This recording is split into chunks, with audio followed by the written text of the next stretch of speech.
America has captured Venezuela President Nicolas Maduro with the help of their special forces called Delta Force. The Delta Force is one of the most strongest elite forces in the world. Not only US has this, some of the strongest nations like Russia, China also have something similar to this. So USA or America has captured President Maduro. I don't know the legality of that. I don't. This is absurd or kind of crazy because does international law allows this, or does international law look at this as the right thing? Absolutely not. Because when you look at the international law, nobody has the right, including the USA, has the right to invade another sovereign country. Like imagine a sovereign nation president going to another sovereign nation to arrest their leader. As what? That's the question a lot of people are asking. So critically, this stands against international law because no one has the right to invade any sovereign nation. So it stands against international law. US is not exempted. They are also included. Now, what are people asking? Are we all safe in our perspective countries? Are we saved? If this continues, are we safe? But this is not the first time this has happened. This has been in decades. This has been happening for so long. It's there.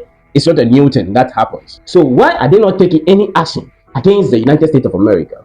Why are they silent for so long? Why are they not doing anything? Because this isn't the first time in history. This isn't the first. But why are they not taking any action? Why are they silent?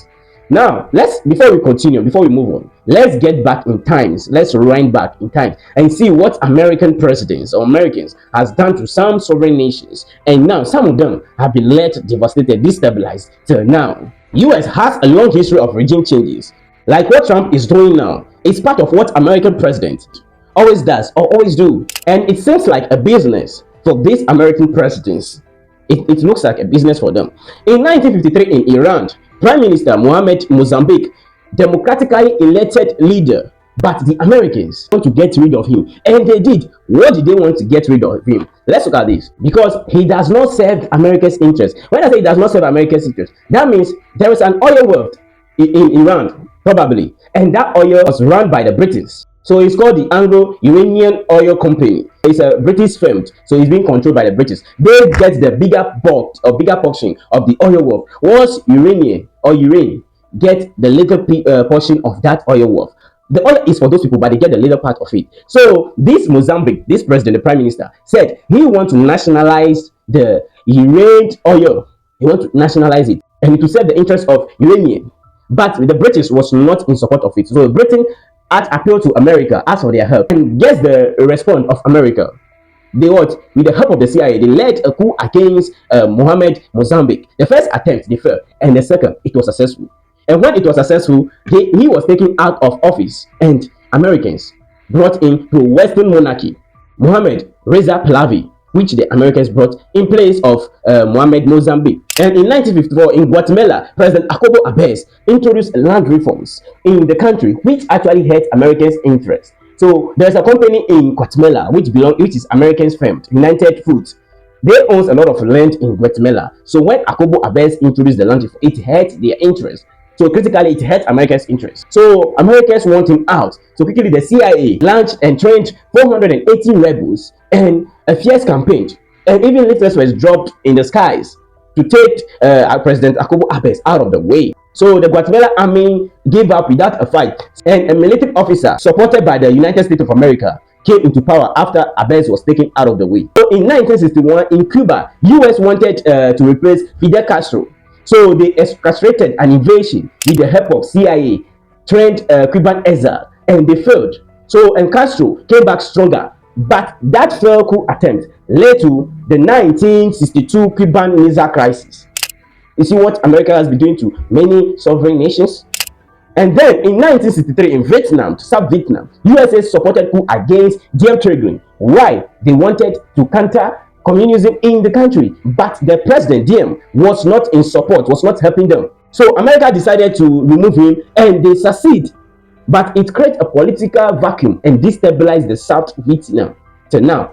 In the same year, 1963, US back coup in Iraq against Prime Minister Abdel Karim Qasem, and he was killed, and the Ba'ath Party took over, and unfortunately that same party gave birth to all the rise to Saddam Hussein, a leader that the USA would ditch a decade later. In 1973, their focus shifted to Latin America until the United States of America wanted Salvador Allende out, so the CIA helped in ousting Salvador Allende and paving way for Pinochet. And in 1980s, the USA armed Mujahid against Soviets in Afghanistan. Now, what happened in Afghanistan? The USA led this Mujahid, supply them arms, ammunition, and aid against the Soviet Union, because the Soviet has what, put a leader, a government over there. So the USA does not agree with that, and they led these people against them fiercely. So in 1989, the Soviet actually withdrew from Afghanistan, but that did not change Afghanistan. That did not stabilize Afghanistan. It actually destabilized Afghanistan to the extent that it gave rise to so many terrorist organizations, terrorist groups, Al Qaeda, ISIS. Even Al Qaeda was led by the man that actually what bring the dangerous and devastating moment in American history, which is Osama bin Laden, who carried out the deadliest attack on American soil. So they haven't learned their lessons. So in 2003, USA invaded Iraq again and toppled Saddam Hussein, and they accused him of having weapons of mass destructions, but none were found, and the regime was toppled. And that led to the distractions of the country, which also gives birth to terror organizations. So by estimate, the United States of America have attempted regime changes 17 times during the Cold War, and critically shows that Washington hasn't learned their lessons, and they may have mastered regime changes, but the aftermath of this is what they could not handle. It's what they are not capable of handling, but yet they haven't learned their lesson. Now the USA have done that to Venezuela. With the help of their special forces, they invade Venezuela and capture the president Maduro alongside with the wife. Now let me ask the question, or let's ask the question. People also ask the question: would the capture of Maduro, which the USA said he is a drug trafficker, he is a drug dealer, he is also stealing oil, as they are accusing him of, will it change the regime, or it will not change the regime? What will become of Maduro? Even yet, as Maduro is being flown out of the country to the United States of America to go and face justice in the United States of America, critically, let's ask the question: is this set by the international law, or does America own Venezuela? That's the question. Because how can you flown a president from a sovereign nation to another country, call itself the most powerful nation, to go and stand trial? I don't understand. I don't understand. That's the question. And if you know, just put it in the comment section, because it seems what will become of everybody in their respective countries. Remember this: Burkina Faso, Mali, and Niger has stood against the interests of America, because US has restricted them from coming to America, and they also retaliate with the same procedure that there's no visa for American citizens. What do you think? Because obviously Trump does not like to be rejected or to be challenged. That's what is critically happening here. Now let's look at what happens in Venezuela. So what happens in Venezuela critically sent a shockwave through Latin America. No one actually expected this. It was swift but intense attack, and that happens in the city of Venezuela, Caracas. Two main targets were hit in the capital of Venezuela around 2 a.m. One target was La Colata, which is the airfield of Venezuela, and the second was Fitri Twina, which is the city main military base. Just look at this.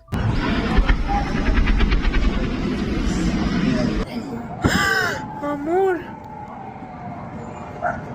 Ay, no. Mira eso.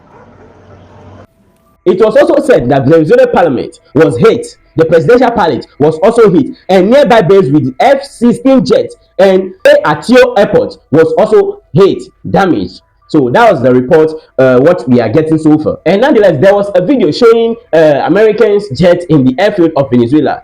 Take a look at it.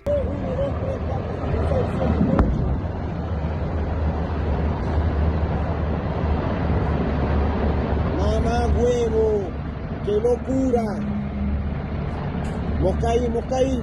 Mira esa mierda, explotaron allá toda esa mierda porque tú me estás explotando. Now, what is shocking is that Venezuela does have an air defense systems, radars. They have the Russian S-300 systems and have also shoulder-mounted projectiles. So how did the Americans' aircraft get so close? That's the question a lot of people are asking. Maybe Venezuela systems went down after the initial strike by the United States of America. Maybe that's what happened. Even the debris of the strike has been seen around the military bases and even in the States. But what we heard, that there was a little resistance from the Venezuelans. One of the US helicopters were hit and some soldiers were injured, but they were managed to what? Get back to their bases. That was the report from the president of America. That's what he said. But there were no fatalities or asset loss in this case. So as Trump was saying, this was a large-scale strike. It wasn't a large-scale strike. It's just a thing that they planned ahead, a little planned and targeted, initial targeted operations that they carry out. Because when you say it's just a swift and targeted operation that was carried out by the United States of America. Now, Venezuelan leaders, interior minister, is condemning the act of America on their soil, and they're asking the people, the Venezuelan people, to come out on the street and demonstrate it and stand with the regime. People to stay calm. Trust in our leadership. Trust in our military and political leaders during the situation we are facing. Calm. No one should fall into despair. No one should make things easier to our invading enemy.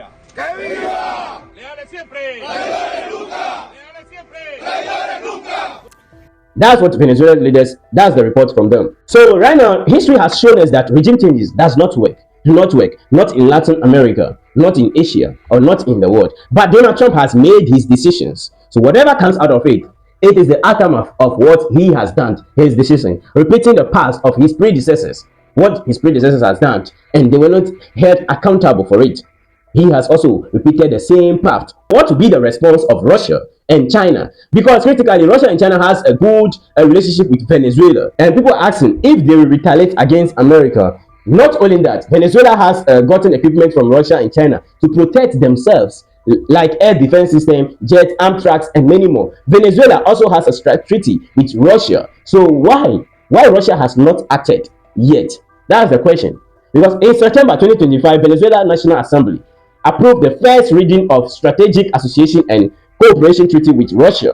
And that includes defense cooperation. That means joint military services, weapon transfers, and air defense coordinations. They also have oil treaty development with Russia company and technological collaborations like radar, stationer, and surveillance system. So why it is Russia acted any?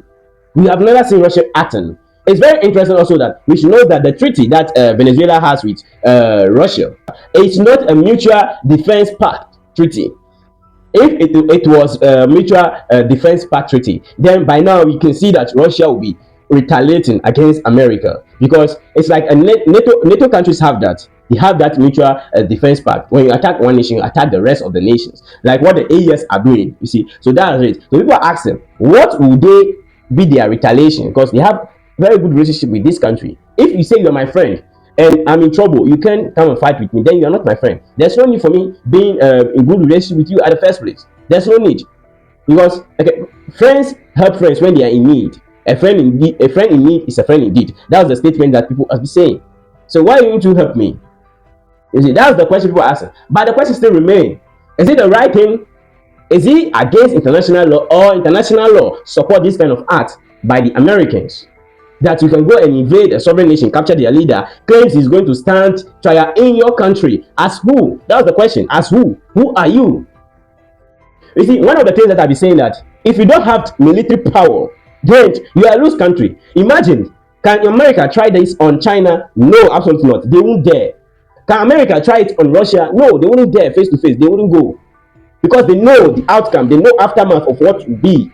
They know what those people are capable of. Can America try it on Kim Jong-un? No, absolutely not.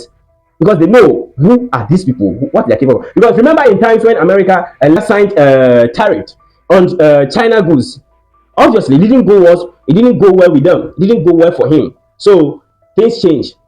Yeah, that's China. That is Russia. But what about the rest?